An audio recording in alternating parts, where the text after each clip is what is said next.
Hello everyone, कैसे हैं आप सब। उम्मीद करता हूं आप सब काफ़ी अच्छे होंगे। मैं पिछले के भांति आप सबके लिए फ्रेश टॉपिक पर एक नए पॉडकास्ट लेकर के आ गया हूं और ये काफ़ी टॉपिक अहम होने वाली है।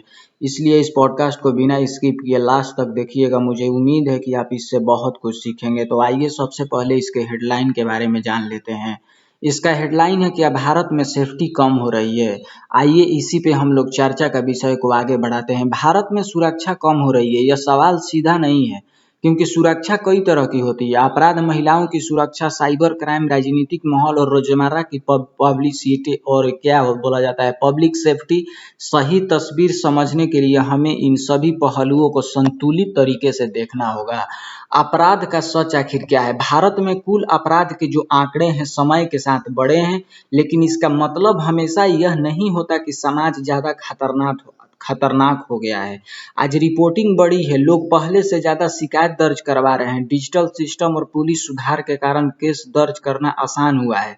कई मामलों में अपराध की बजाय जागरूकता बढ़ी है। इसलिए आंकड़े बढ़ने का एक कारण ज़्यादा अपराध नहीं बल्कि ज़्यादा रिपोर्टिंग भी है। महिलाओं की सुरक्षा, यह एक ऐसा क्षेत्र है जहां चिंता वाजिब है। रेप, छेड़छाड़, घरेलू हिंसा जैसे केस सामने आते रहते हैं। बड़े केस जैसे निर्भया केस ने देश को झकझोर दिया था। इसके बाद कानून सख्त हुए, लेकिन जमीनी स्तर पर सुधार अभी भी अधूरा है। समस्या सिर्फ कानून की नहीं, सोच यानी कि माइंडसेट की भी है। कई महिलाओं अभी भी डर या सामाजिक दबाव में शिकायत नहीं करती। साइबर क्राइम का तेजी से बढ़ना, आज के समय में सबसे तेजी से बढ़ने वाला खतरा यही है। ऑनलाइन फ्रॉड यानी कि OTP scam, fake app, social media पर फेक न्यूज और ब्लैकमेलिंग, डीप फेक जैसी नई तकनीकें खतरा बन रही है। जैसे जैसे डिजिटल इंडिया बढ़ रहा है, वैसे वैसे डिजिटल खतरे भी बढ़ रहे हैं।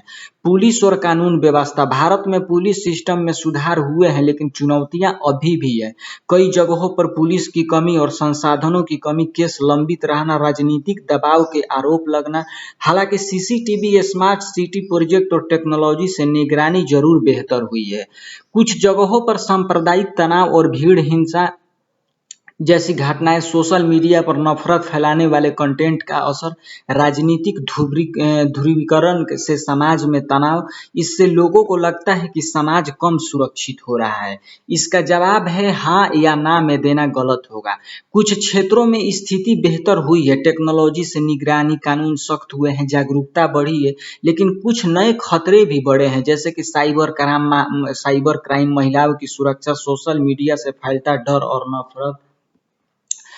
कानून से ज़्यादा ये क्या बोला जाता है, कानून ये लागू करने की क्षमता की कमी है। जो कानून है उसे अत्यधिक क्षमता से हमें लागू करने की कमी है। शिक्षा और सामाजिक सोच में सुधार की ज़रूरत है। न्याय मिलने में देरी हो रही है। जब तक ये चीज़ें ठीक नहीं होगी, सुरक्षा का एहसास पूरी तरह नहीं आएगा। कानून तो है, लेकिन उसे लागू करने की जो क्षमता है उस पे हम लोग जोर देना होगा, उसको बढ़ाना होगा, उसमें प्रसार बहुत ज़रूरी है। भारत पूरी तरह असुरक्षित नहीं हुआ है, लेकिन यह भी सच है कि खतरे बदल गए हैं। पहले खतरे ज़्यादातर फिजिकल थे, अब खतरे डिजिटल हो गए हैं, मानसिक हो गए हैं, सामाजिक भी हो गए हैं। इसलिए आज सुरक्षा सिर्फ पुलिस की जिम्मेदारी नहीं, यह सरकार, समाज, हर व्यक्ति की जिम्मेदारी बन गई है। तो उम्मीद है कि एक प्रश्न जो मैं लेकर के चला था कि क्या भारत में सेफ्टी कम हो रही है, इस चर्चा में हम लोग इसको तार तार किए होंगे।